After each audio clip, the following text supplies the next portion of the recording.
For joining us. My name is Deborah Collins. I am here with Scott Ellsworth, president of OREIA, and Chad Harris, our speaker tonight. Um, just to let everybody know, there will be a replay that will come to your email address within the week here. I am headed out of town this week, but I have it all preset ready to go. All I have to do is add the link in there. So it should be done about Wednesday. If you want to check your inbox for that, if that's something you need. In case you miss anything or you want to go back over the slides, it'll have that all there. So um Chad is happy to answer questions as we go. So if you'd like to pop them in the chat, we'll stop periodically and take a look at those, or you can use your raise hand tool or emoji, and we'll try and catch that periodically and make sure we ask those. So we appreciate you all being here. So Chad Harris is a longtime member of our Greater Dayton REIA group, and he's been a real estate investor since 2013.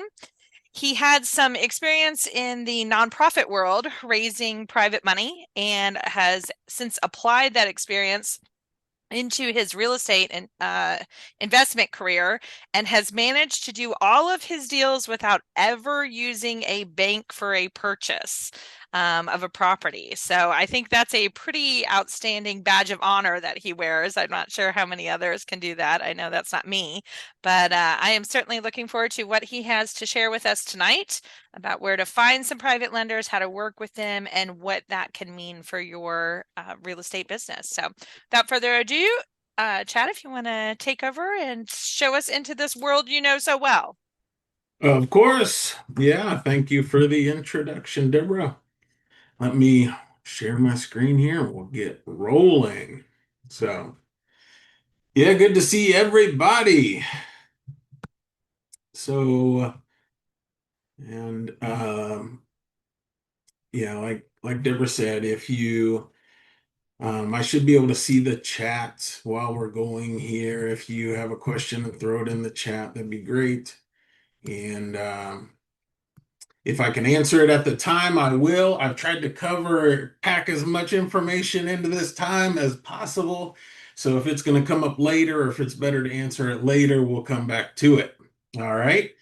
And yeah, we're talking about private money, how to fund deals with private money. And, this is if you've heard me speak before, this is business in progress, right? So the deals we're doing in this market are slightly different than the deals we've been doing past years, and it just keeps getting better. So, well, let's see here.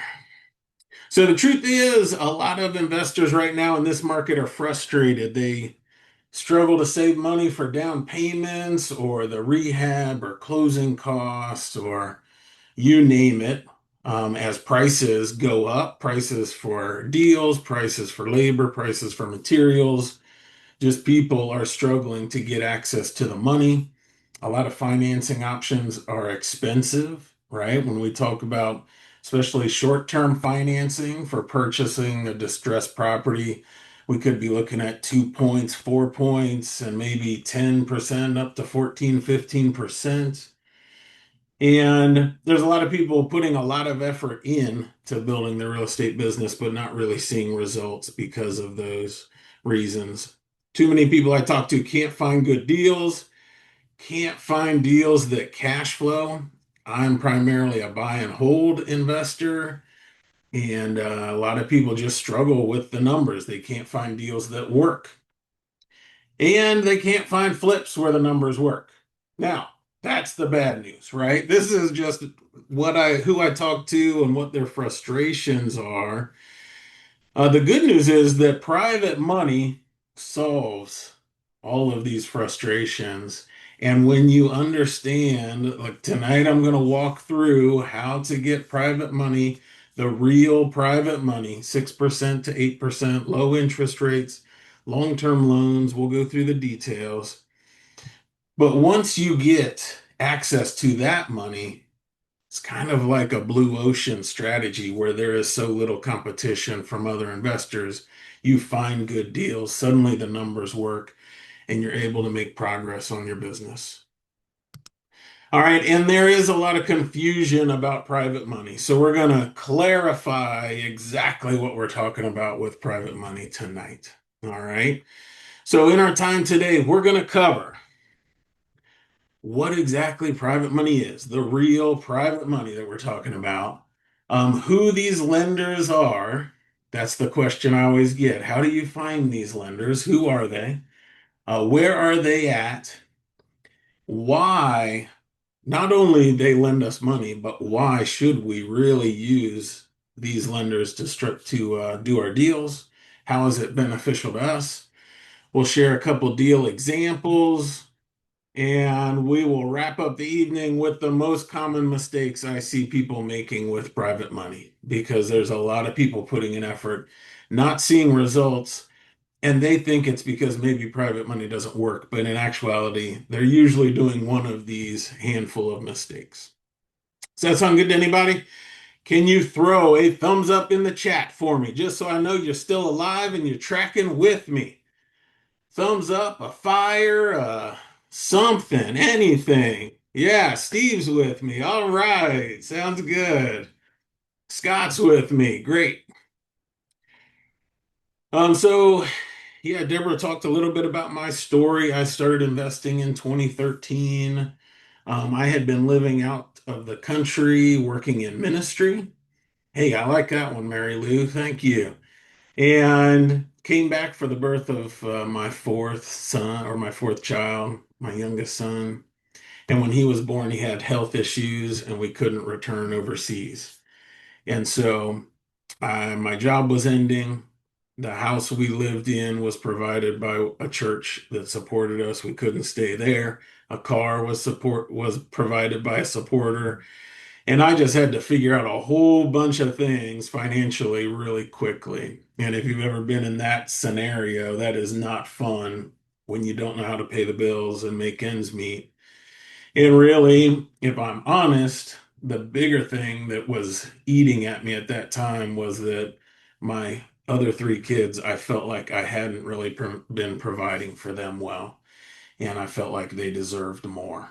And I don't know if you've got anybody in your life who you feel deserves more than you're currently providing, but it's not fun.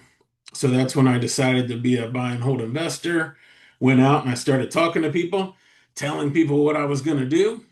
Hey, I buy houses, I buy real estate, right? Keep in mind, I had no money and no way to buy real estate, but I was committed to figuring it out. And I even told people if they didn't ask, right? When I would meet them, hi, I'm Chad Harris. Nice to meet you. I buy houses. No matter what, I made sure they knew I was buying houses. And I noticed something over and over again. People would respond with similar things. They would say, oh, I always wanted to do that.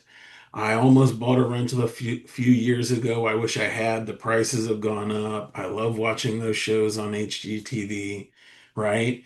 And I realized there was an opportunity where I could help them do what they want. I could help all these people I'm meeting get into real estate, which they want, but it would be as a lender, and then I could use their money to fund my deals. And so that's what we did. And at about 25 doors, I started to figure out some seller financing. And at 55 doors, did my first cash out refinance. And now at 85 doors, as Deborah said, still haven't used a bank for the purchase. And I don't plan to. So you'll see tonight why it's so beneficial not to. All right. And this is my family. This is my crew. My wife and I had a someday dream that we would buy a farm. And that was a someday dream for 20 years where I just put it off and didn't know how it would work out. And once I really figured out seller financing and private money, suddenly I was able to make it a dream today. So this was the day we purchased our farm in Southeast Ohio, 100-acre dairy farm. And we don't live there permanently. We're still in Dayton permanently, but we run there on weekends and whenever we get the chance. And you can see my youngest there. He's healthy, doing great now. Constantly exceeds doctor's expectations. it's kind of hard looking at this picture because it's actually 5 years old now. And I'm thinking, how did the kids grow so much in those 5 years? Holy mackerel. Um, my oldest there, Elias, he's a real estate investor now and has 5 houses already. He's 20. So we'll talk a little bit about that later. But I bring that up so that you know that what we're talking about tonight can make what you dream about, right? That someday dream a reality now very quickly. So, all right. So, what is real private money?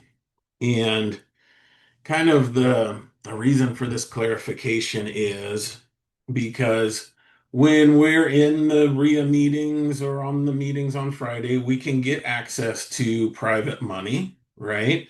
But the terms in the real estate space, if it's a professional lender or another investor, the terms end up looking similar to a hard money lender.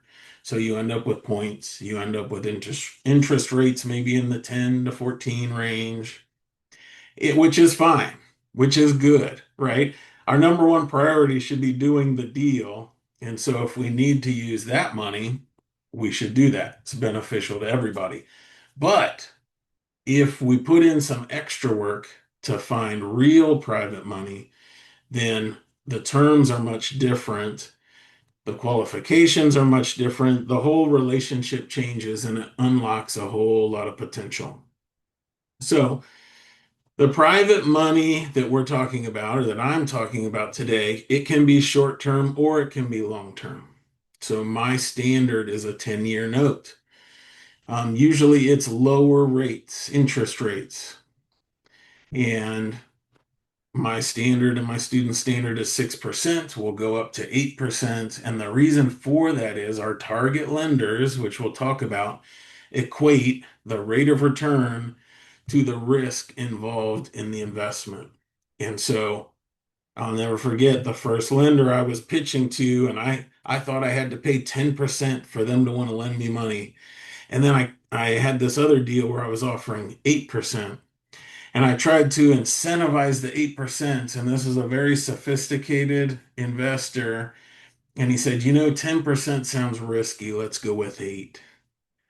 And it hit me that if you're looking, which he's very sophisticated, he's used to looking at stocks and mutual funds and these other investments. And if the return they're willing to pay, if the dividend they're promising to pay is 10% or 12%, that is a very risky investment. And so immediately I lowered my rate to 8. Next presentation, I lowered it to 7, raised more money. The next presentation, lowered it to 6, and it's stuck at 6 ever since. So with real private money, there's no points, there's no origination fees. Usually the payments are interest only or no payment. And here's the really important thing and the key way to distinguish, are you talking to a professional lender or what I'm talking about, a real private lender, is that the borrower, us as the borrower, we dictate the terms. So if we are talking to somebody about a loan and we ask them, well, what interest do you charge? And they dictate the terms, it's a professional lender or an investor lender. However, if we're talking to somebody and we say this opportunity pays 6% interest, that means we're talking to a private lender. All right, so kind of a breakdown here, just so we can know the two groups. Um, Private lenders, we decide the terms of the loan and we offer it to them. Other lenders, they decide the terms of the loan and we decide if we'll accept them, right?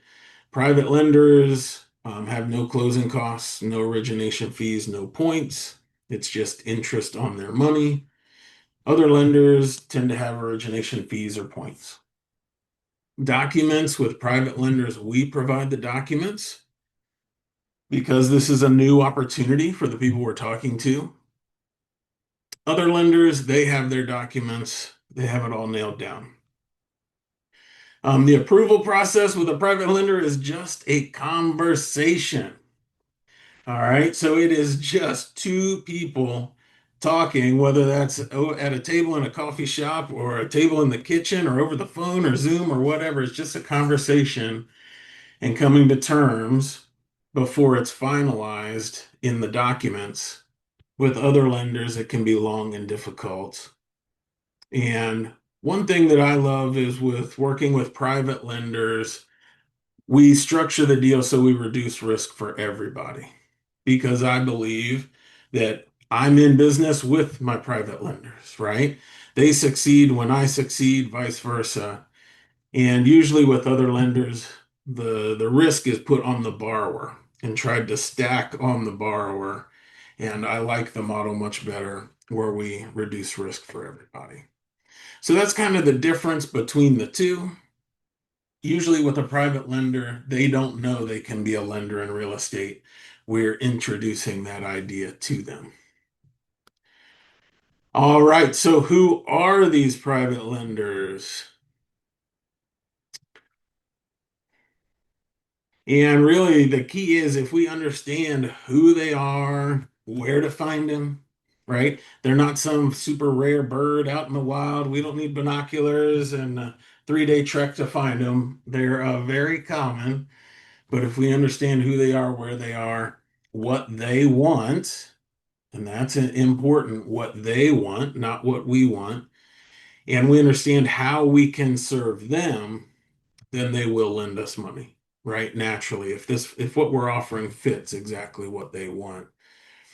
And we have to keep in mind this isn't on the list of mistakes, but I see this all the time where us in real estate, we're used to transactions and we end up talking to a private lender as though it's transactional. I have this deal, I need this much money, whatever details we throw in there. And in reality, with private lenders, it's very relational. What our ideal scenario is we have a few lenders, a handful of lenders that fund every deal we do from now to the end, right? Okay, so who are these private lenders? How rare are they? Let's look at this. I guess it's a graph. So this is from Fidelity Investments, and this is a simplified version of a document they put out for their clients. All right, and you can see across the top here, it's we have three versions of what their clients' personalities are. If they're on the left, conservative and risk averse, to on the right, growth oriented and more pro risk. And you can see how they recommend diversifying their investments into these four categories. And you'll notice that the green area there, the bond, what we offer our private lenders is very similar to a bond. Okay, and you can see from the growth category, financial planners are telling their clients they should have 25% of their money in bonds or something like what we offer, all the way over to 50% on the conservative side. So half of the money they have should be invested in something like what we're offering. Additionally, their financial planner has been telling them from day one that diversification is good, right? They should not put all their eggs in one basket. They should spread their money out so that if any one thing gets hurt or has a bad year, the rest of the investments lift it up. And then you can see down here on the average annual return, what Fidelity suggests is if they follow this diversification plan, their client should expect 5.93% annual return on their money. If they're conservative, right? If they don't like risk. If they're more pro risk, then they should expect 9% interest. And that is on the portfolio as a whole. Okay. So we can see from this automatically if we're paying 6%, 7%, 8%, it's in line or better than what their financial planner has been telling them to expect on their money. Without the wild volatility of the stock market, which a whole bunch of people don't like the volatility. They don't like right now, the news is telling them over and over, we're entering an AI bubble, we're in an AI bubble, the bubble has to burst sooner or later, right? So they're fearful. They like the number in their account, but they're fearful that it's going to fall. And everybody's kind of tired of these news reports where Elon Musk says something or makes a post and suddenly the stock drops, right? Some CEO's caught on a kiss cam and all of a sudden the stock drops. Has nothing to do with the business, but the stock price is going up or down. And so there's not a lot of faith in the stock market in the fact that the stock price accurately reflects that company. And then there's the 4% rule, and this is really important. So stock or financial planners tell their clients that as they get into retirement, right, once they enter that phase of life, that they should base the amount of money that they spend each year on 4%. So expecting a 4% return. And if we pay 6% or 8%, that is 50% or 100% more than they've been told to expect. Okay. And so for us, it's very easy to talk about a spreadsheet. Oh, I'm paying 4% versus 6% or 8%. But for an individual, if they're expecting 4% return and now they're earning 6, that is a lot more money in retirement, a much better return than they were told they would get. And so this really hit home when I met with one of my lenders. And I had reached out to him about meeting for lunch. He had funded 3 deals at the time when I first met him. I hadn't met him before lunch. It had all been through email and title companies. And so we met for lunch, 1 hour lunch. Most of the time we were talking about family, getting to know each other. He's in retirement, loves going on trips with his grandson. He was asking about my kids, what they were involved in. And then once we got near the end of lunch, I explained how his investments were doing and asked him if he was happy with his current investments, right? And immediately he lit up and he said, "Yeah, I'm thrilled. My financial planner told me to expect 4, and I'm getting much more than that from you, right?" And I love that idea that the profits from my business are funding the trips with his grandson, right? He gets to do 1.5 times the trips he expected or twice the trips he expected because I'm working with him instead of a bank. So I love that. And it's super beneficial for him. If it's drastically improving his life, is that a hard sell when I have another investment to present? I hope you guys are thinking in your head no, or yelling in your room no, or wherever you're at. No, it is not a hard sell. So, I also wanted to give just some simple examples. So, over the years, some people who have become private lenders for my business. So, and this is just a few. One private lender was someone who reached out to me, wanted advice on how to buy a rental. He was looking at a 4 unit. I explained how to run the numbers, and at the end showed him that he should make 10% on his money. He said, "Great." I said, "If you're happy with 10%, how about you just give me the money, I'll pay you 10%, and I'll go deal with the tenants and toilets and finding the deal and everything else." So that was one of my first lenders.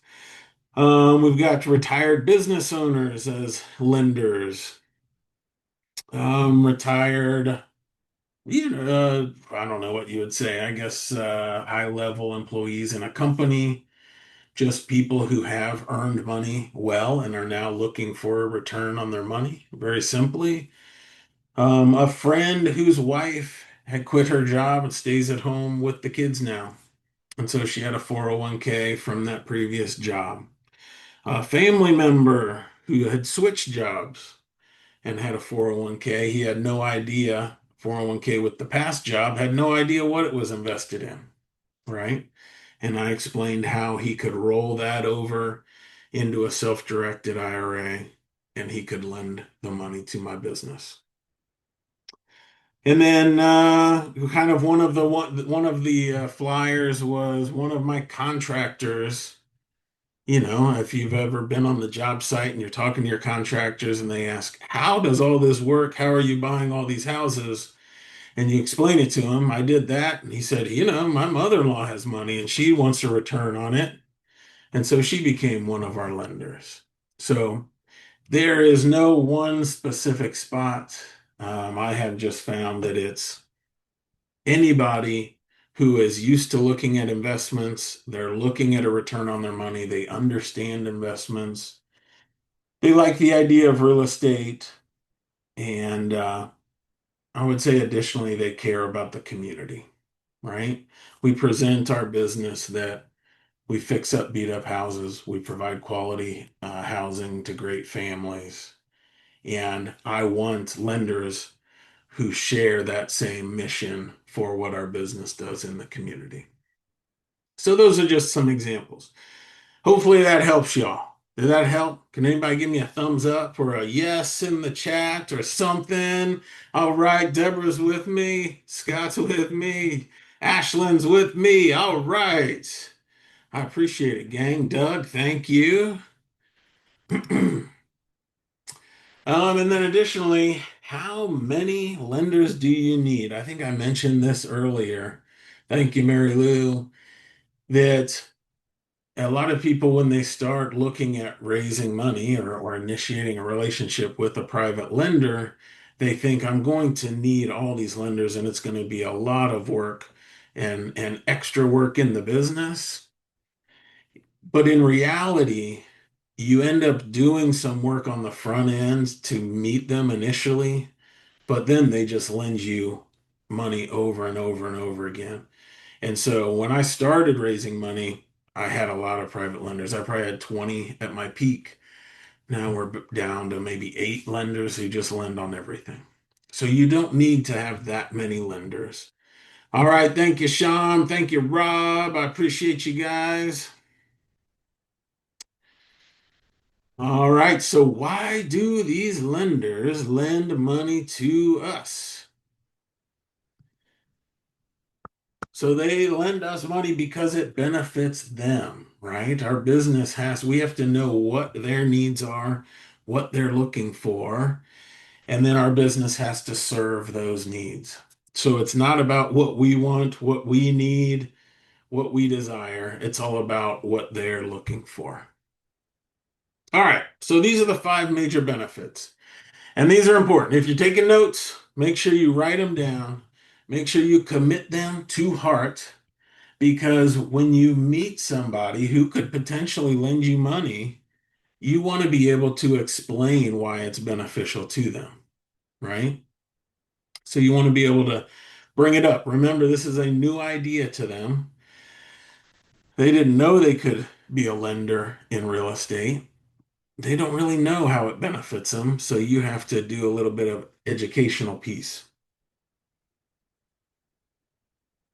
All right. So number one, a higher interest rate. We already talked about that, right? That their financial planner has told them to expect 4% retirement, or if they're conservative, 5.9% across their portfolio.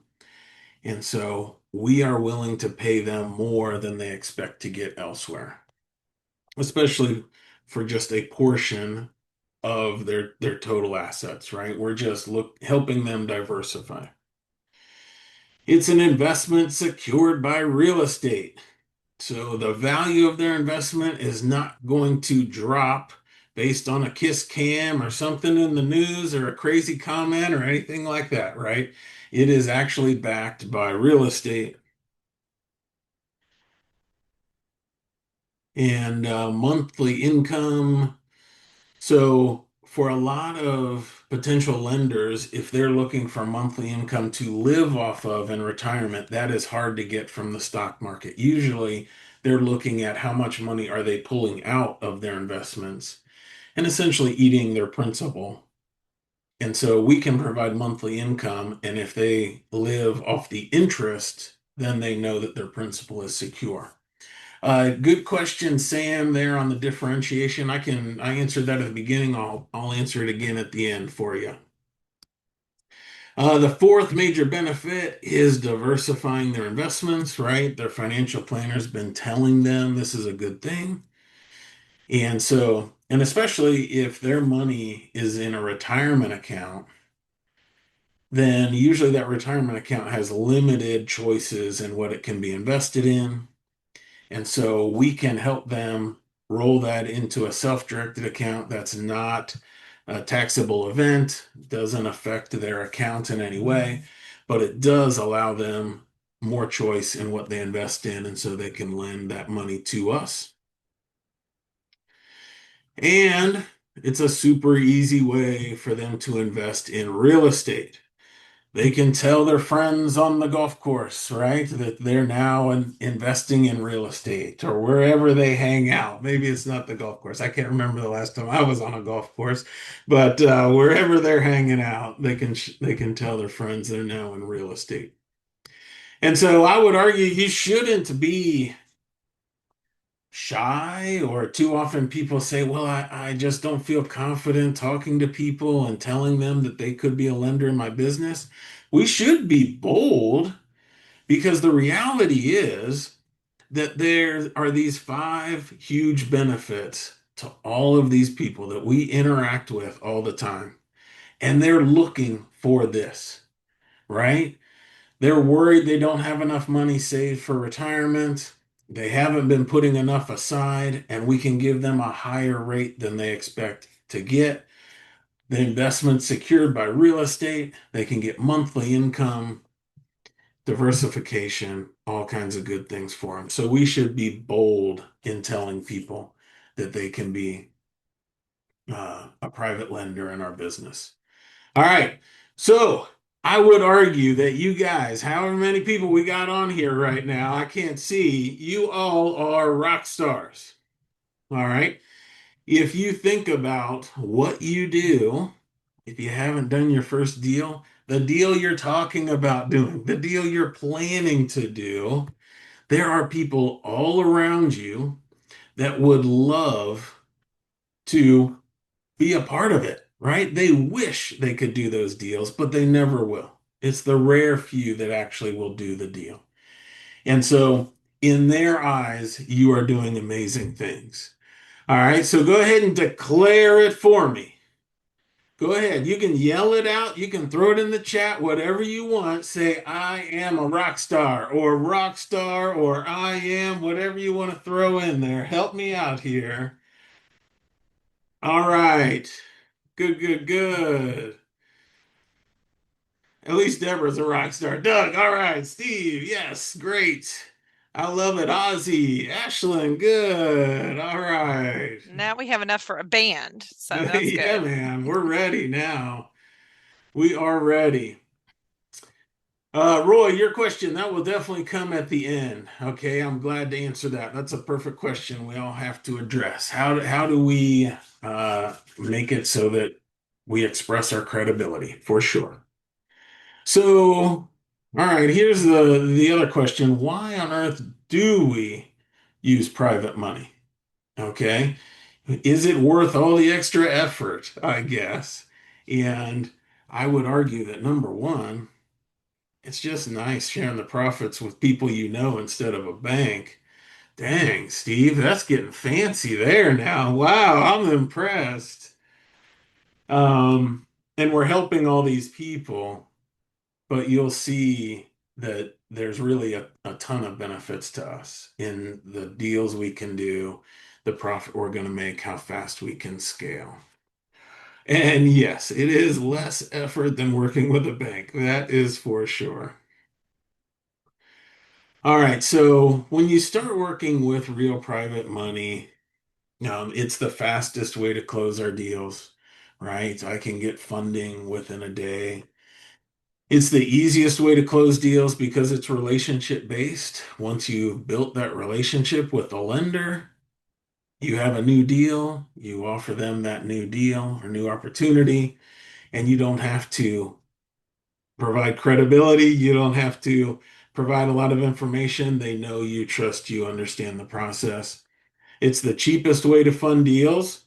There's no points, no origination fees, low interest rates, and especially if you are a buy and hold investor, if you can do interest only payments, you're going to cash flow much better. All of a sudden, there's more deals possible because of that lower monthly payment. And this fourth one here, the flexibility of it, that really is the one that I love the most. So if we work with more of a traditional lender, private lender, usually they have a very strict criteria for what types of loans they're going to fund, right? And you have to fit that criteria.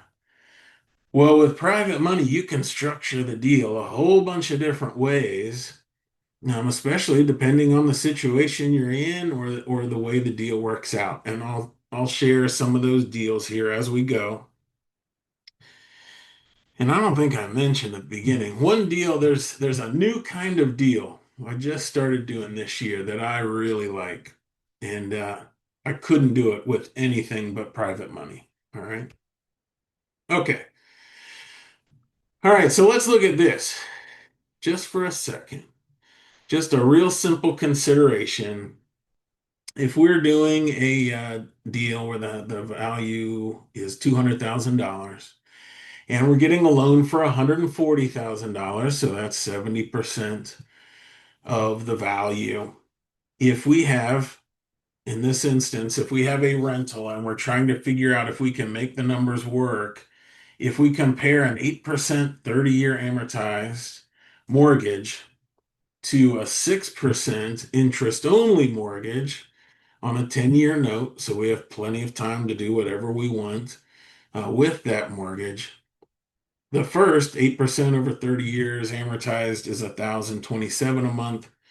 The 6% interest only is 700 a month. And so the difference there is $327 a month, right? So if some other investor is running the numbers based on $1,000 a month payment and I'm running numbers based on $700 a month, I'm going to find more deals, right? All of a sudden, a lot more houses make sense. And so, with structuring deals, I like all the creative strategies, all the different structures. So, let's just talk through a few of them. And these are kind of the most common.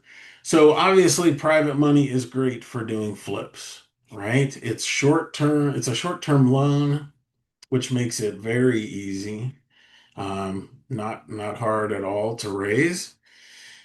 And when you're doing a flip with private money, some of the benefits are you're going to structure the deal with no payment because that house that you're fixing up to resell isn't giving you money monthly, right? And so we're not going to pay the lender monthly. We're just going to pay them out at the end when the house sells. And we're going to do 100% funding with the private lender. So they'll fund the purchase, the rehab, the closing costs, everything is included in there, even reserves. So if you're using your own money in a flip, right? If you're maybe you're using a hard money lender or another type of lender, short-term lender, and then you're putting 20% down or you're using your money for the rehab, obviously you have a limited number of deals you can do, right? Because your money is tied up in the deal. But all of a sudden, if the deal is fully funded by a private lender, it's really up to you how big a business you can scale, right? You can do a lot more deals. You can buy the next deal before you sell this deal. It gives you a lot of freedom. There's nothing worse than when you put your flip on the market and you're waiting for it to sell, and then you see an amazing deal pop up and you miss it because you haven't gotten your cash out of the other deal. All right. So you can do flips. You can do the Burr strategy, which I'm a big fan of still to this day. And for people not familiar with Burr, it's just an acronym. So you buy the house, rehab it, increase the value, then you rent it. to a good family or a good resident, you refinance it and you repeat. And kind of the key to the process is you get all of your money back when you refinance. So I heard somebody talking recently that there was this term for a perfect burr where you get all of your money back. And in my mind, that's the only burr, right? There's no, if I'm doing a burr and I'm leaving money in the deal, well, then I'm drastically limited by the number of deals I can do. So we want to always structure the deal where we get all of our money back. Okay. So this is my son's first deal. And as I said, he's 20 now. He did this first deal when he was 19. And this one he got off of the MLS. It had been listed on the MLS for 14 days. So it was available to everybody everywhere. And now it wasn't easy to find. The purchase was 64,000. That's what he negotiated. But he had been making offers for 2 months, right? He had been putting in a lot of work to find this deal. The rehab was very little, and he was doing the work himself. So the total rehab was $7,000. That's what he estimated it at. It actually came in a little lower. And you're saying, how did you do a rehab for $7,000? It was painting, it was putting in some flooring, and it was a new countertop. And he's young and full of energy, and he can paint and he can do LVP, right? So he was pretty much buying materials. All right, so total investment, $71,000 for this deal that anybody could have purchased. And so he offered a loan to a private lender. Notice I said he did not ask for money. He offered a loan to a private lender for $71,000, got the deal funded. He did not need money to purchase the property. Fixed it up, rented it for $11.50, and then he refinanced it. Right? He waited 6 months for seasoning with the DSCR lender he was using. The ARV, the appraisal was 130,000, so he created $59,000 in equity as a 19-year-old. Okay, without using any of his own money, just doing the simple formula, leveraging the private lender. And what do you think about the private lender? The private lender, do you think the private lender was happy?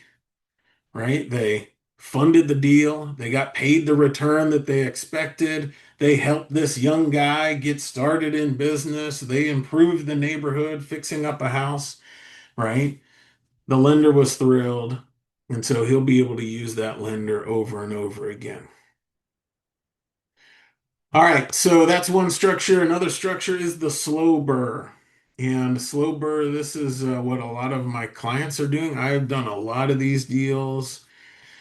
Simply, you buy, rehab, and rent the property, but then your purchase financing from your private lender is long term.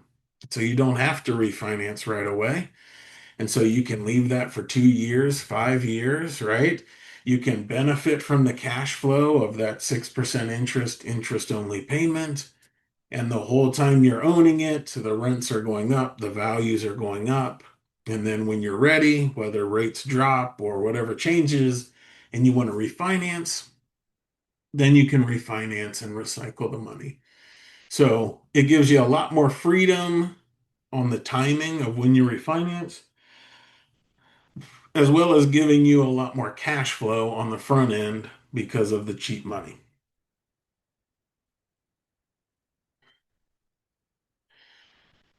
So an example of this slow burr here. This is Jim. He's in the Dayton market, and he's been working with me for 2 years now. And in those 2 years, he just closed on his ninth rental. So I'll need to update the slide. But when he had 8 rentals, they were worth $1.1 million. He bought those with money from private lenders, $567,000 he raised from everyday private lenders, All of the lenders were 6% interest, interest only payments. So, as you can imagine, his rentals were cash flowing well, right? He's getting a good return on his money. And all of them were structured like the slow burr, where it's a long-term loan. He even had a part-time assistant who's managing them for him. So think this through for a minute, right? The reason Jim got into real estate was because with his job, which is a good job, he just realized that no matter how much money he saved, he was never going to be able to put aside enough money to provide the life he wanted for his kids, right? And now in 2 years, as you can see from these numbers, he's created over $500,000 in equity. And just think for a second, how long would that have taken him to save $500,000? Right? Obviously, more than 2 years, probably more than 10 years. And I would bet that it would have taken him longer than his kids will be in his house, right? We have a short season and we don't want to wait 15 years for the prize when our kids will be grown and moved out and starting their own lives by then. So, and using the slow burr, if you look at the slow burr, Jim has all of this money from private lenders and he's just started to refinance. So now, once he refinances, right, he'll have all of access to all of this cash again for his next 8 rentals or 9 rentals immediately. He doesn't have to go raise more money. He has money for the next 8, and when he refinances those, he'll have money for the next 8 over and over again. All right. All right. So that's the slow burr. We also have the no burr, a no burr deal. So this is where you just buy a house, rehab it, and rent it. So before everything had to have an acronym, this was just called buying a rental. But usually historically, people thought buying a rental meant you save 20% down, you save money for rehab, all of those things. And so a lot of people that I talk to all the time, they say, well, I want to buy a rental someday, but I'm going to do these other deals to get the money so that I can afford it. And with the no-burr, you're getting the money from the private lender for the purchase, for the rehab, closing costs, everything. And then it's a long-term loan, so you can just make payments to that lender indefinitely. You don't have to refinance. Right? Okay, and then the hybrid. So this is the new kind of deal that we're doing that I really like. I think we're going to be doing more and more of these. So a hybrid burr is what we've been doing, but you can do the same thing with a flip, and that's where you combine the private money with the seller financing. All right. And that's one of those things where there's so much flexibility with the private money. You can structure it so many different ways. You can make a lot of deals work that wouldn't otherwise. All right. So here's a deal. Um, this deal we just closed on. So I'm excited about this one. This is actually 2 properties right next to each other. All right.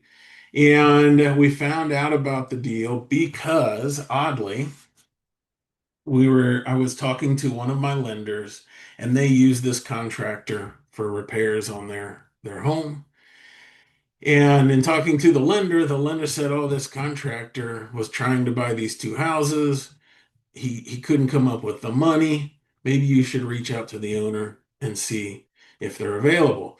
So I called up the owner, said, "Hey, I heard you were looking to sell 2 houses." He said, "Yeah." He said, "I've been trying to work with this contractor. Let me check with him." Right? No problem. So he checks with the contractor. He comes back. I'm going to call the contractor Sad Sam. You'll see why in a minute. Okay. So the contractor said, I've tried all these different ways. I just can't come up with all of the money it's going to take to purchase the properties and fix them up. So he let it go. Seller asked me if we wanted to buy them. I said, yeah, let's look at them. We'll see if we can work something out. All right. Now, the seller had two pain points when we met with him. One issue, so these two properties, he had lived in one and his parents had lived in one. So they were very sentimental. So he had held these properties for a long time, even though he wasn't living there anymore. He had moved about 30 minutes away just because he wanted to know they were taken care of. He cared, like, who bought them, right? And he didn't really know how to handle that transaction. The second headache was, or pain point was, mowing. He had been mowing them for years, driving 30 minutes to mow the 2 yards and driving back over and over, and finally decided he'd had enough, right? For anybody about this time of year, there's a lot of people that are fed up with mowing. So, um, okay. So the asking price for the houses, he wants rid of them. He said, we met with him, walked through the properties, heard a lot of great stories about his memories and his family and everything else. He wanted 125 for one house, or he would give us a discount if we bought two, because he just wanted done with them. So 225 for two. We estimated the rehab at 80,000, and you can see from this picture, it's kind of a little ways away from the house, but they're brick houses, new windows, new roof, just have been left for a while, right? They need updated, they need taken care of. So, 80,000 rehab for the two. Uh, when we talked to our realtor just to make sure we were on the mark with our ARV, she said 325. So they're in both on an acre of land, great school district, good area. So 650 ARV combined.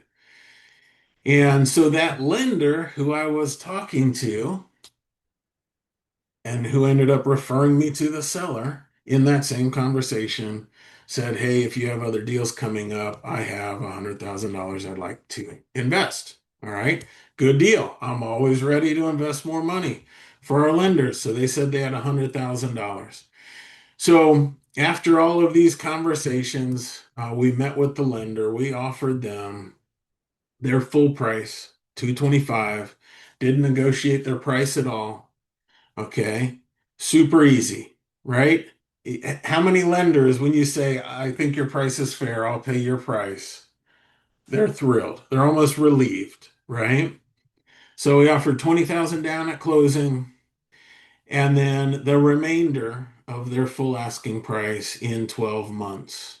Okay. Now the seller, we answered their pain points.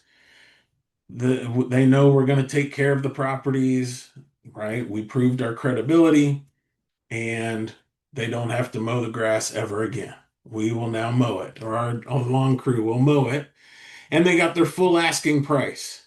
So it's really hard for them to argue or counter, right? And so we said to deliver that, we're going to give you 20K at closing and the remainder in 12 months. And that 20K was simply based on private lender having 100,000. So there's 80 for the rehab, 20 for the down payment at closing. Very simple. All right. So we have no money out of pocket. And with these repairs, we'll create $345,000 in equity. That's a pretty good deal, right? I like that kind of deal. And the seller's thrilled, the lender's thrilled, everybody's happy. All right. Chad, that's a great deal. And I will echo that. not wanting to mow the lawn is actually a very big motivator. I don't know if many people have talked to sellers. Having to drive across town to mow the lawn at a house you don't own anymore has gotten me more than one deal. So yes, look for Yeah. those. Look for those. People hate that. It wears them out. So we have about 30 minutes left, and there was a question, and I didn't know if you were going to get to it. I know there were a couple others that you said you would get to. So and somebody brought this up, and I kind of had a similar thought of the way you're talking, it sounds like these are very good and you can have these loans long term. How do you go refinance them? Why would you go refinance them with a bank if bank rates are actually higher than or something like what is the thought process behind that? Some of them, do you just keep 20 and 25 years? It just depends on what you're doing exactly with the property, or can you touch on that a little bit more? Yeah, of course. Of course. We'll address that. So we can keep these loans long term, right? I have millions of dollars I've raised. I'm happy to pay the lenders and I'll just keep paying them. So we have a lot of rentals where it's just a long-term loan. That's good. But there are benefits to refinancing, even if you're moving to a higher rate and an amortized payment. So let's say Elias's first deal that I just talked about. He had a rental that was rented for 1150. He had a loan for 71,000 at 6% interest. That's good cash flow. But it was still more beneficial for him to do a cash out refinance so that he could use that private lender's money for the next deal, right? I think he went from 6% to 7 and an eighth. Okay. So the new loan was 7 and an eighth percent. So he's paying more each month and the amortized, but he received around 25,000 from the cash out refinance. For a 19-year-old, that's a pretty good day, right? And he made 50 or created $59,000 in equity from that deal. And now he had the private lender's money for the next deal, right? So when we do more deals that we're gonna move the needle, we're gonna build wealth much faster than worrying about 1% on the loan that we're paying. So that's the major benefit. Okay, so it's more of a big picture kind of a look on things. So, Big Roy, I picture. hope that helps answer your question. If it doesn't, feel free to speak up again at the end or drop it in the chat again, and we'll try and come back to it. So, Awesome. Okay, let's this is I think the last slide. So we'll do this slide and then we'll answer all questions. Free for all. All right. So the most common private money mistakes. And I think I started with three, and then as I started going, I was getting more and more frustrated thinking about it, and I think we're up to five. But these are what I see people doing day in, day out, and they share it with me as though it's proof that in their mind that private money doesn't work. And they're failing because they're doing it incorrectly. Okay. So, number one is asking for money. The moment you ask for money, you have already drastically reduced your odds of that loan working out. Okay. And you see this all the time in the real estate space, social media, or at a meeting or at a meetup, wherever, where people start, their first statement is, I need 150,000 and I'm willing to pay this, right? And they're starting with what they need and the amount of money, and that immediately is the wrong way to do it. So, Steve's got it right there. You don't ask for money, you offer an opportunity. That's it. We're offering opportunities, never asking for money. Number two, and this one I see every day, people focus on the deal. Well, I'm talking to this person who could be a lender for me, and I'm offering this 3 bedroom, 2 bath, worth this, blah, blah, blah, blah, blah. The lender really doesn't care. All right. Us as investors, we are super excited about the deal, but all of my lenders have already said yes before they ever see the deal. Okay. So just push the deal out of the way, focus on what that lender needs and how your business can offer that to them. All right. Number three is having very limited ways to use private money. So if we say, oh, I'm only offering say a first position and we're going to raise all the money. And all the money is going to be tied on this one property. And I won't go into all these other details, but if we have a very limited way to structure deals, we can get frustrated quickly. We don't want to be like the contractor, Sad Sam, who has this great deal in his hands. He was controlling the deal, but he couldn't come up with the money and missed out on $345,000 just because he didn't know how to structure the deal correctly, right? Do not be like Sad Sam. The number four worst mistake is pre-screening. And this is so common where we say, well, that person, they're driving a new pickup truck, so I should try to get a meeting with them. But the person over here with the beat up Honda Accord and no hubcaps, I don't need to waste time talking to them. Okay. We have no idea when we meet somebody how much money they have, what kind of return they're looking for, right? No idea. And so some of your best lenders might be driving the beat up car. They might be the person at the restaurant who won't order a soda if it doesn't come with free refills. You have no idea. And so we should offer the opportunity to as many people as we can. All right. And then the fifth thing that I see people doing repeatedly,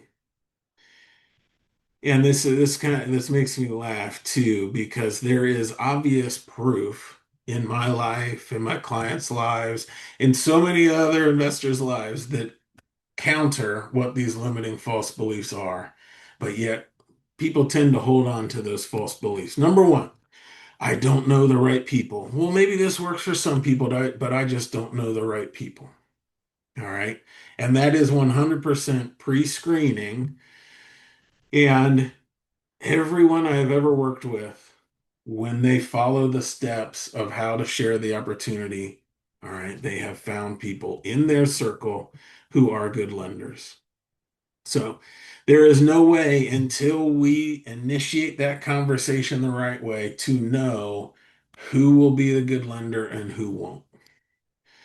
Number two, this doesn't work in my market. Oh, that might work in that Dayton market where you can buy a house for 67,000, but not in my market. All right. And there are people doing this in DC, in Nashville, Milwaukee, Philadelphia, all over the place. Um, we can keep listing markets. It works in all the markets. Okay. Especially if you start creatively stacking it. And this one's maybe my favorite, right? When people say, well, I understand you talk to people and they're okay being paid 6%, but the people I talk to are more sophisticated. So they want that 10% or 12%. And trust me when I say this, I'm dealing with very sophisticated people as lenders, accredited people as lenders, and if you're struggling with that, anybody who has told me that, you are wasting thousands of dollars, if not tens of thousands of dollars on interest simply because you don't know how to present it to them correctly so that they see the benefits. All right. So, all of these limiting false beliefs, a lot of times people tend to hold on to them because it justifies that they haven't found that right private money lender. But in reality, it just means you don't know how to do it correctly. You don't know how to have that conversation. You don't know how to present the opportunity. You don't know how to handle their objections. And once you do, then suddenly there's opportunities and lenders everywhere. All right. So I hope that is more encouraging for you than discouraging. But those are the common mistakes I see over and over again. All right. So that is all the content. So hit me with your questions. Tell me what you would like to know or hear from me. I I was still muted. Sorry, Vina, did you want to go? I had a question for the audience if nobody was going to raise their hand. Well, if you'll pause just a second, Chad, could you go back to, it was one of your very first slides, the difference between a hard money lender and a private lender? That Yeah, was it. I think Vina, you answered a lot of that in the chat, but I thought it was a very good chart. You kind of had a comparison chart. yeah. Give me a second here. Okay.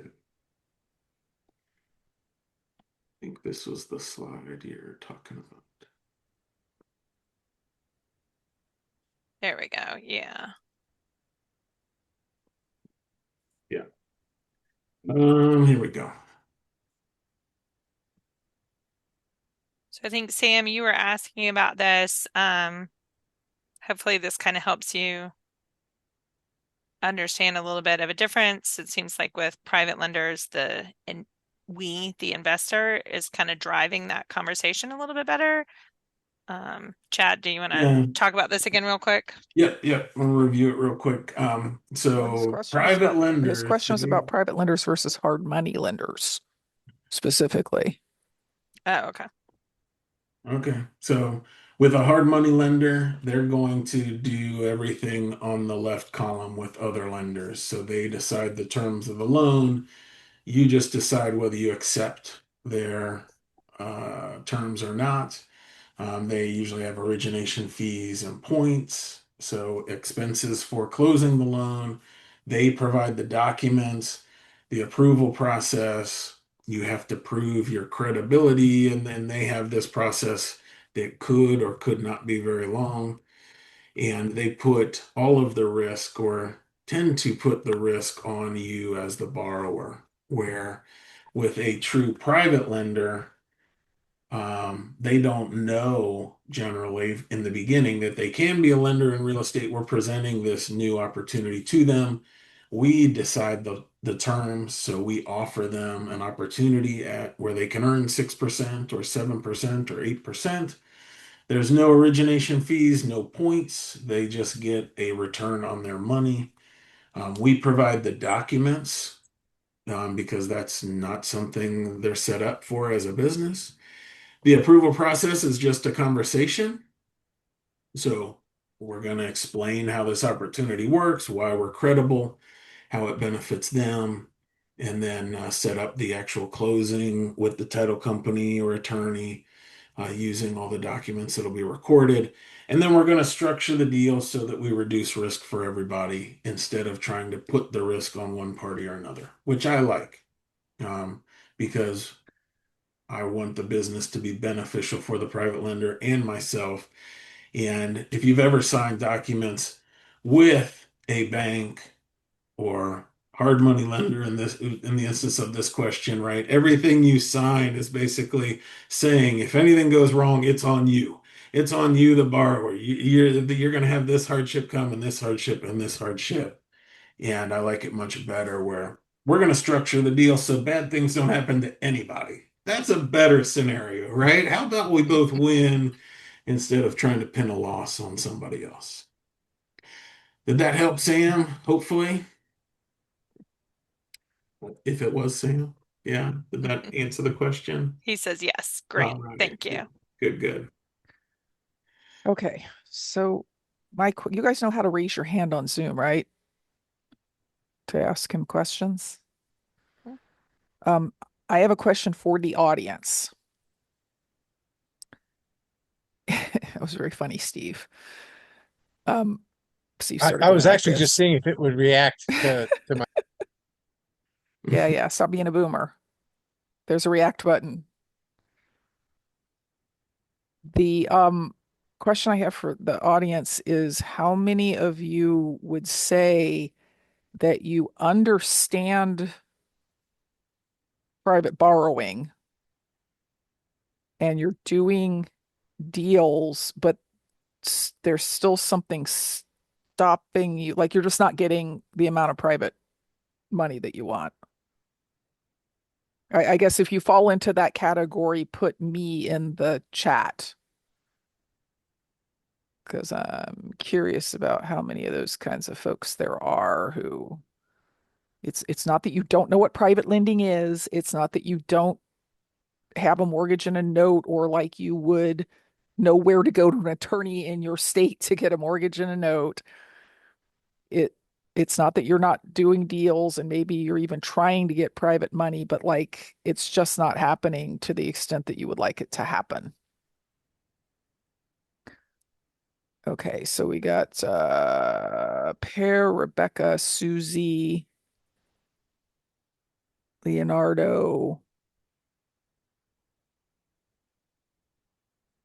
That's it, just 4 people are in that category. Everybody else has all the private money they want or doesn't really know that much about it to start with.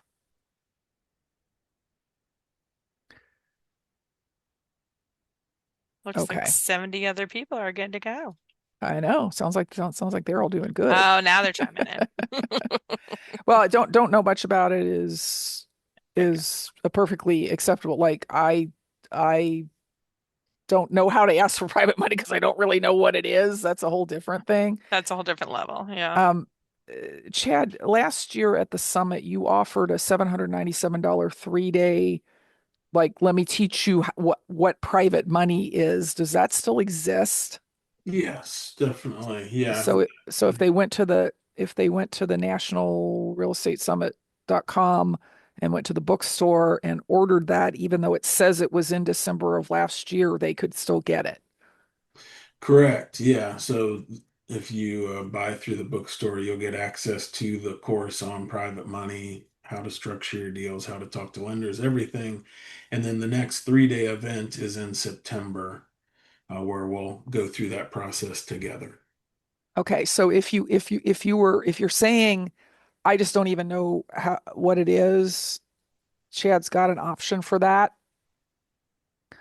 But there's a second thing that we were kind of plotting, and neither one of us was really sure if there were a bunch of people in this category, but everybody said me, you are in this category. At this year's summit, Chad is going to do an all-day mastermind, but only for 12 people. And those 12 people have to be like, you can't walk into a mastermind about private money and say, okay, first of all, explain to me what private money is. That's the 3-day class. This is a 1-day. You're going to be in with 12 other people who are like actually doing deals and stuff. And what you're going to be overcoming is that last thing, whatever that last thing is for you.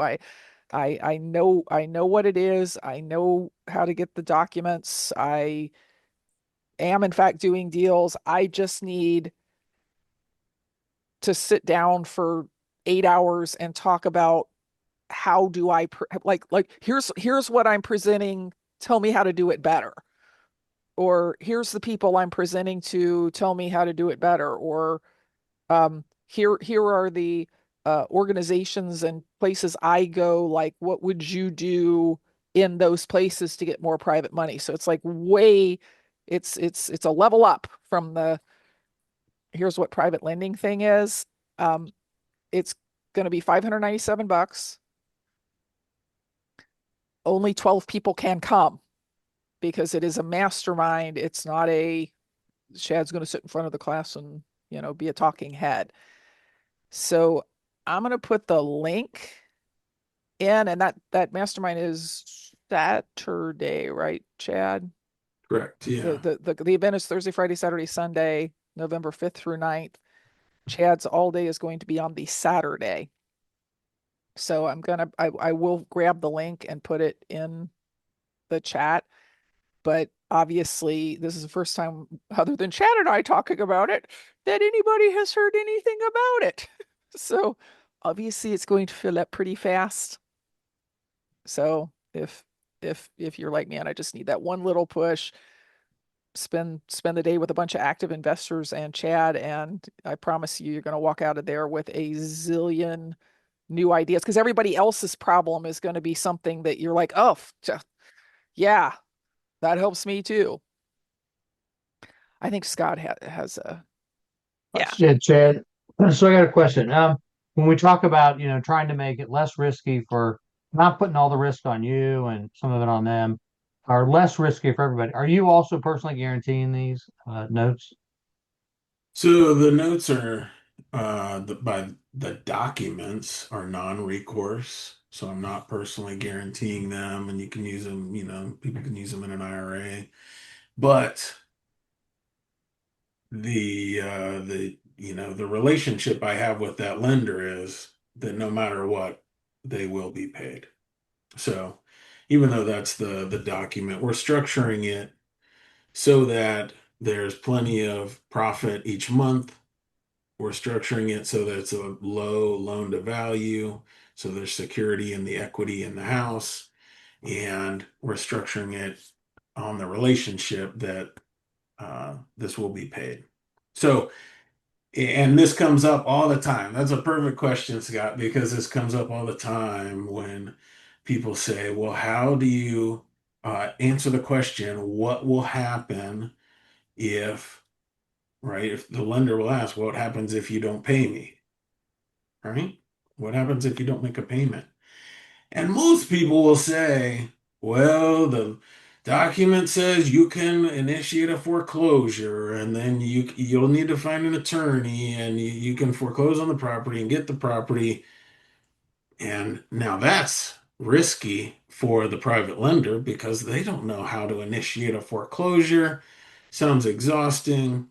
So I'll lay out all these examples of how, if I get into financial difficulty with this deal, they'll be repaid their money back before there's any kind of foreclosure needed. Does that make sense? Yeah. I've just always personally guaranteed mine because that's same as you, right? I'm going to always make sure they pay them back. Yeah. So I just have always said I personally guarantee it. I don't know, but it's I'm not opposed to doing it. I've never had anybody ask me to do it. interesting. Okay. If they don't, I guess that's good. But Well, all right, Chad, I thanks. think what you were saying kind of leads into one of the questions Roy had earlier, which was how do you build trust with these private lenders? How do you talked about a credibility package with a hard money lender. What sorts of things do you do to get people to hand you $200,000 if you've literally just met them in an elevator or something? So, how do you Yeah. build that relationship? That's a good elevator ride, isn't it? Where you enter with an empty pocket and you leave Hit with the two hundred stop thousand button dollars. Yeah, and yeah. don't let them go You got to be in until the right elevator, apparently. Yeah. You're gonna wear out that closed door button.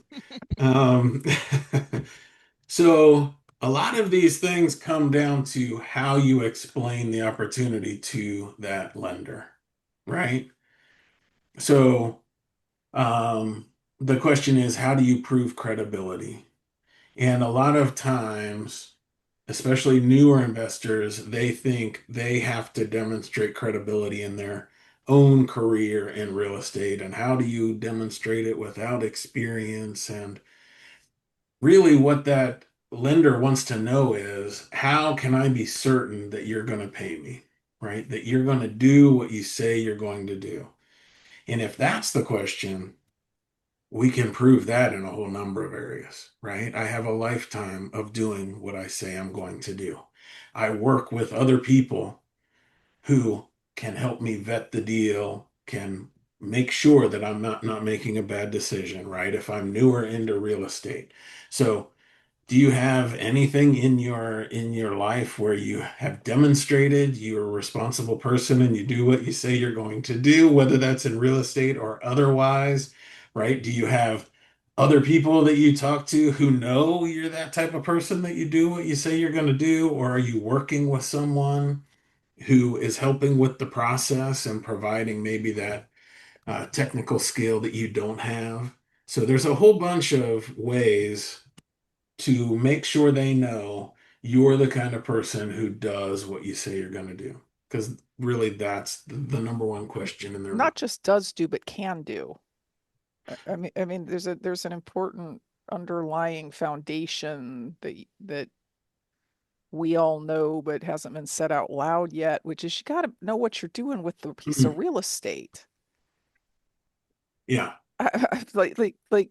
If you come to me and you say, I've got this great deal and I'm only borrowing 60 cents on the dollar and I'll give you 20% interest. And I say, how many of these deals have you done before? And you say, no, none. And I say, how much education do you have? And you say, I have YouTube. I'm way less interested than I was a minute ago. So Chad did just say, it doesn't have to be your knowledge. Because if you say to me, well, actually, this is my first deal, but I'm working with Deborah on it, and Deborah's got 12 rental properties and been in the business for 30 years. Now, all of a sudden, I'm like, oh, okay, so you're not going to screw it up because Deborah's not going to let you screw it up. And now I'm interested again. And I'll just echo what Chad said, especially if you're new, because this was a tip I got, was do what you say you're going to do, but not just through the real estate deal. If you say, I will call you Monday, call them Monday. Even if you don't have an answer yet, call them back and say, hey, I just wanted to touch base. I promised I was going to call you. I don't have an answer. I'm working on it, but did you have any more questions? If you say you're going to email them something, email it to them. If you like follow up in the Amen. little, like promise, keep your promises in all the little ways. That really goes a long way with people. So yeah. Um, Yeah, I that's good. John Desmond has a question. Mhm. Is Chad, are the forms and documents you use included in that 3-day online workshop that you sold last year? Yes. Okay, Yes. Forms, all the I'm just documents giving you you the need. link to that. Well, John said, if I give you money, will you give me your forms and contracts? So I just gave him a link. The answer is yes. We will set you up, John. No worries. And I'll look forward to seeing you at the 3-day event. So yeah, if you follow that link, you have all the documents that we use, the scripts we use for talking to lenders, everything to simplify that process. So you don't Yeah, have to waste time figuring it out. You can just follow the yeah. process. And this 1-day mastermind is for people who are beyond that. Correct. Like you got the Monday Mastermind education. is, yeah, Yeah, people who understand private money. They've been trying to raise private money or already raising private money, and they're looking to improve, right? They're looking to work out the kinks on those little tweak their private money in their business. apparently we only have 11 seats now Yeah, Steve took one pretty because quick. Steve Stackman took one. So that's Are, great. who else has questions? Like this is your big chance to. Well, let me just chime in here because the reason I jumped on it, I went through Chad's class 2 years ago, I think. And he was kind enough. I was going through a lot of personal issues. My brother had passed away, so I missed several of those classes. He let me take it again, so I really appreciate that. Um, but I've been raising money the way he's taught me to do it. I've got several private lenders.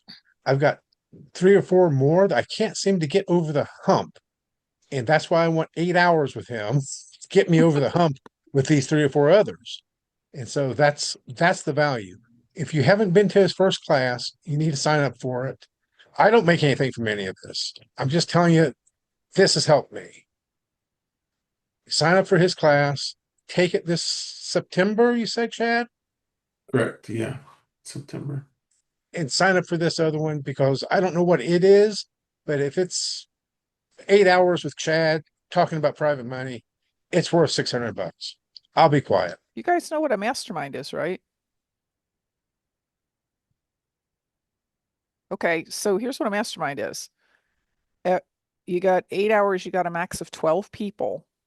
So you show up with this is my number one problem that would help me expand my private lending getting in the next year. You have like for 5 minutes, you say, here's who I am, here's where I'm coming from, introduction, introduction, introduction. And then you you ask your question, and then for the next 20 to 25 minutes, everybody in the room works on solving that issue for you. They are unbelievably powerful. And then when Steve goes, you contribute what you can to helping him with his problem the same way that he contributed to helping with your problem. So like if you sign up, you need to plan to be there all day. You can't scoot out for an hour and a half because there was a different speaker that you wanted to see. If you're worried Be a about that, just VIP, get get a the VIP recording. ticket and you'll get a Yep. recording of everything. Um, you've got to be just as intense about helping other people as they are about helping you in these masterminds. Well, and there's massive power in that in the room and working with others on solving the problems, but also you're surrounding yourself with other investors at the same level, working on the same types of deals and building those relationships that'll affect your business for years and years, right? There's amazing value in that relationship that you make being in the room. Absolutely. I'm still talking to people regularly that I was in masterminds with 15 years ago Me too. Yeah. because it's about the relationships. Um, who's the guy who keeps asking about the property in Mount Lookout? I'm losing the Mike. Okay. Yeah. Mike, can you unmute? Oh, he just joined one of our groups. Okay. So he can come on Friday. Awesome. Okay. Yeah. So yeah, And I please think do not. Chad talked about this a I little bit about the I Friday meeting. So I yeah, am do you want to clarify it? I am begging you not to cash out your IRA for this project. Like that is such a huge, like you've spent all that time and money getting that stuff in there. Now you're going to pay penalties to fix one house. I swear to you that if you need $200,000 on a $600,000 house and it's for rehab, if you come on the Friday morning haves and wants meeting and just say that I have a 600,000, I got a house with a $600,000 ARV in Mount Lookout. I don't live in it. It's my LLC's house. I need a $200,000 loan for ask for a year. I mean, that's a lot of rehab. 200,000 is a lot of rehab. Ask for a year. You will have multiple offers to fund that deal at way below the 15 to 20% you were suggesting you would be willing to pay. And it doesn't matter about your credit. Actual private, you've probably been talking to like Kiavi and people like that. Actual private lenders do not check your credit. Are they going to check to see? I mean, there's this kind of private lender that's on a REIA meeting. Are they going to check to see that you paid other lenders and stuff? Yeah. But honestly, if I was lending $200,000 on a $600,000 property, I might not even do that.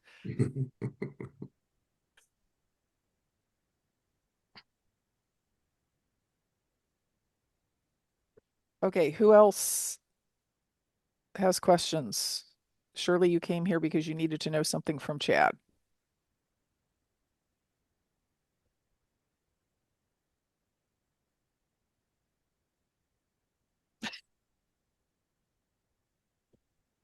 Mike, I'll tell you what, I'm going to put my phone number in the chat and you can call me after the meeting and I'll walk you through some of this. How about that? Yeah, Sam's got a question.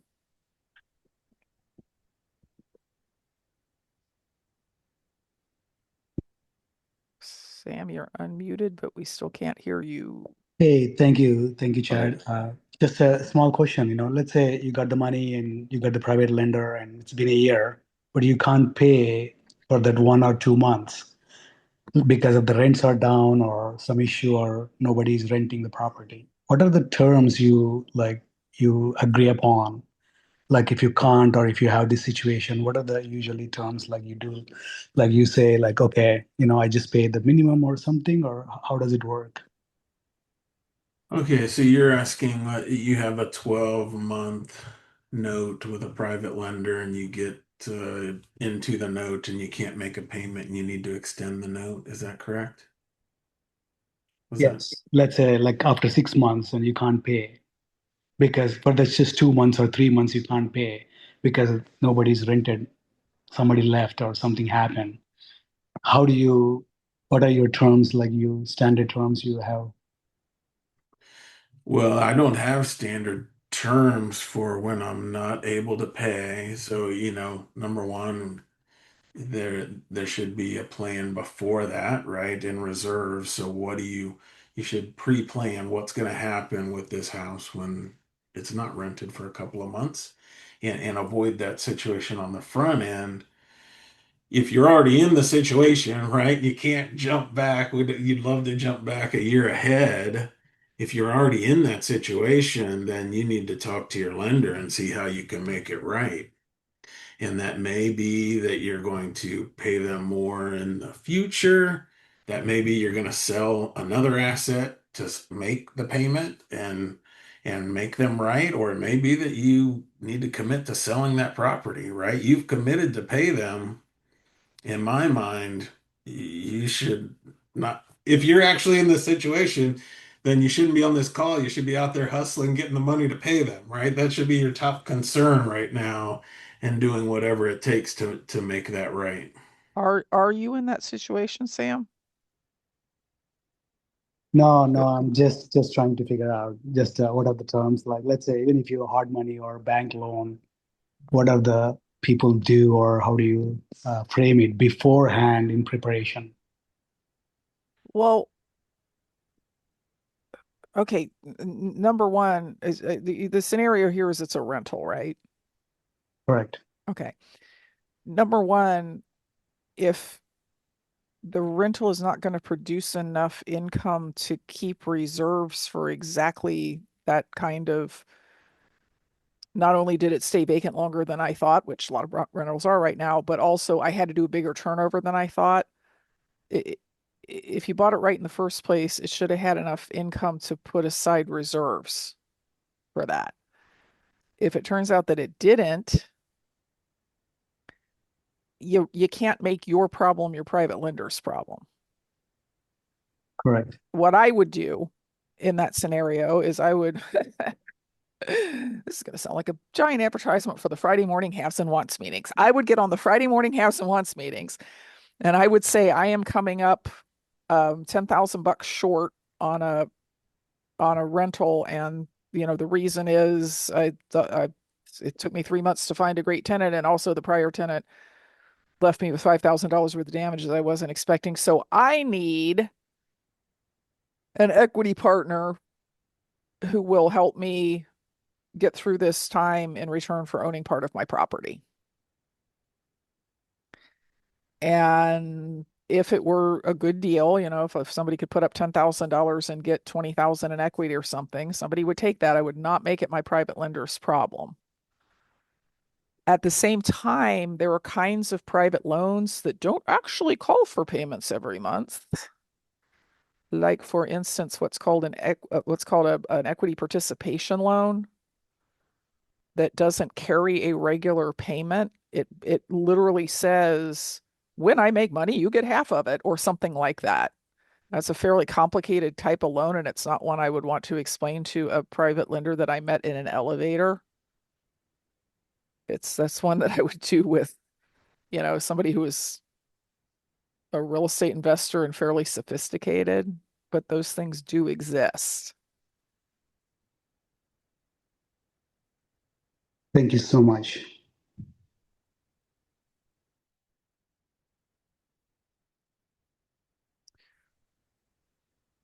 Who else has got a question? We've got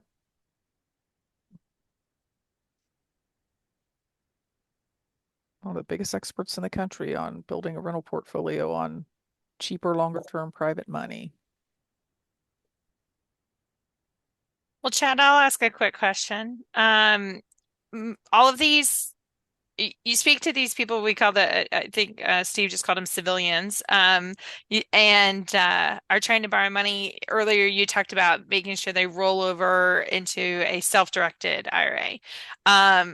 Is there a particular company you recommend or that like do you have to become very familiar with that process then to help walk them through that or how do you do that portion of it before they can even or how long does that take, if you need funding very quickly, like can you walk us through that portion of that deal?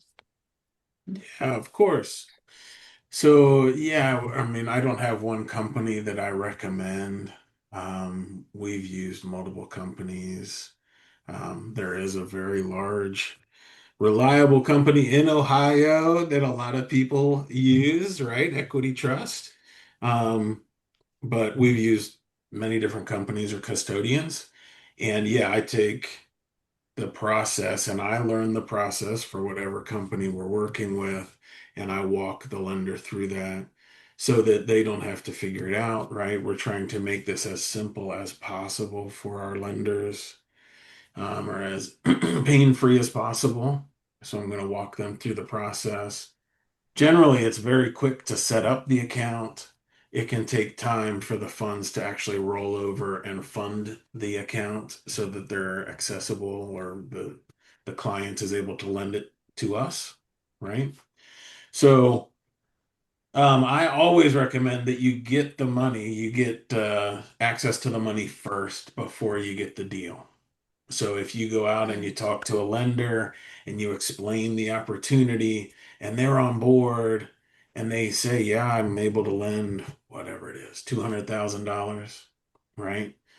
Then I know I can go make offers all day up to $200,000. I can be super confident. When they say I can lend $200,000, but I need to roll it into an SD IRA, then I know that there's going to be a time delay before I can access it for it to fund that account. And so it just, there's much less stress if I'm getting a commitment on the money first and then getting the deal that matches their amount. Okay. Thank you. Yeah. Um, Before we wrap up, I noticed there are some association leaders here. Mary Wester, I know for sure. Um, I think maybe Lucy Brenton, John Desmond has already let me know. Anita, we're going to do some special meetings for just association leaders at the summit this year and some trainings and some like sharing of what's working and whatnot. If if I do not know you're an association leader or I don't have your email, if you could put your name, your group, and your email into the chat so I can put you on an invite list for that, I would really appreciate it.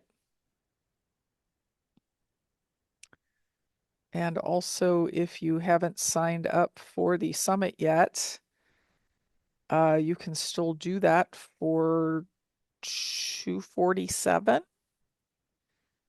And I believe it's another $120 for a second person right now. That price is going up monthly at this point. It is going to be the best you have ever seen. We've got incredible topics, amazing speakers, many of whom you will never have heard of because they don't go beat the bushes or the internet looking for new students and new uh, influencing all the time.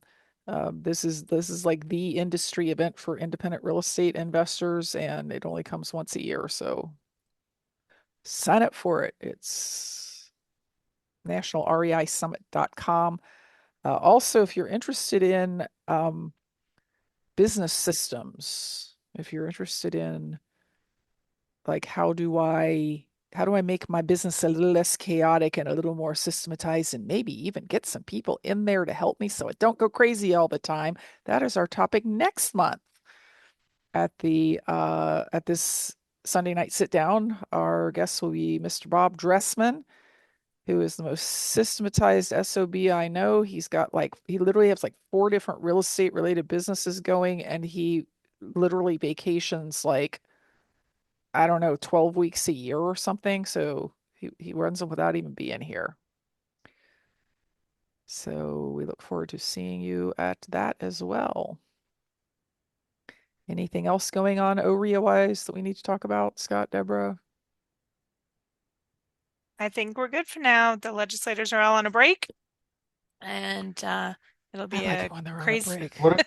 means they can't what do anything horrible, They right? cause so little problem when they're on a break. Well, here's what I will say, that no matter where you are, whether you're in Ohio, Tennessee, North Carolina, wherever you are, I do recommend that you find your representatives that may not be in session. Like Ohio does take a big break.